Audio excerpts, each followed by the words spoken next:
বাংলাদেশের নারায়ণগঞ্জ জেলার সোনারগাঁও উপজেলার বারোদি গ্রামে অবস্থিত শ্রী শ্রী লোকনাথ ব্রহ্মচারী আশ্রম শুধু একটি ধর্মীয় তীর্থস্থান নয়, এটি কোটি কোটি মানুষের বিশ্বাস, আস্থা, শান্তি ও আত্মিক শক্তির এক চিরন্তন আশ্রয়। বাবা লোকনাথের জন্ম ইতিহাসটা কিন্তু বেশ পুরনো। তিনি 1730 খ্রিস্টাব্দের ভাদ্র মাসে ভারতের পশ্চিমবঙ্গের কাকড়া গ্রামে জন্মগ্রহণ করেন। তার বাবার নাম ছিল রামকানাই ঘোষাল আর মায়ের নাম কমলা দেবী। ছোট থেকেই তিনি খুব শান্ত আর ধর্মপরায়ণ ছিলেন।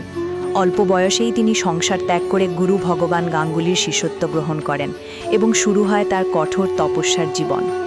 বাবা লোকনাথ বারোদিতে এসেছিলেন তার দীর্ঘ তপস্যার পর। হিমালয়, তিব্বত, নেপাল সহ ভারতের নানা দুর্গম অঞ্চলে সাধনা করার পর তিনি একসময় বাংলাদেশে আসেন।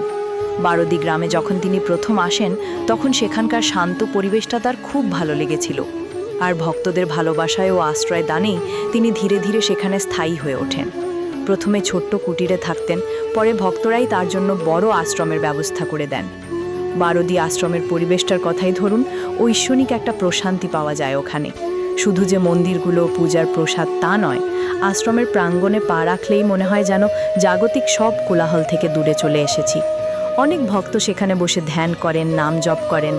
বাবা লোকনাথের সমাধির স্থলের সামনেটা তো ভক্তদের ভিড়ে সবসময়ই পূর্ণ থাকে। এই যে মানুষের এত ভক্তি, এত বিশ্বাস, এটাই তো আসলে আশ্রমের সবচেয়ে বড় শক্তি। জয় জয় বাবা লোকনাথ।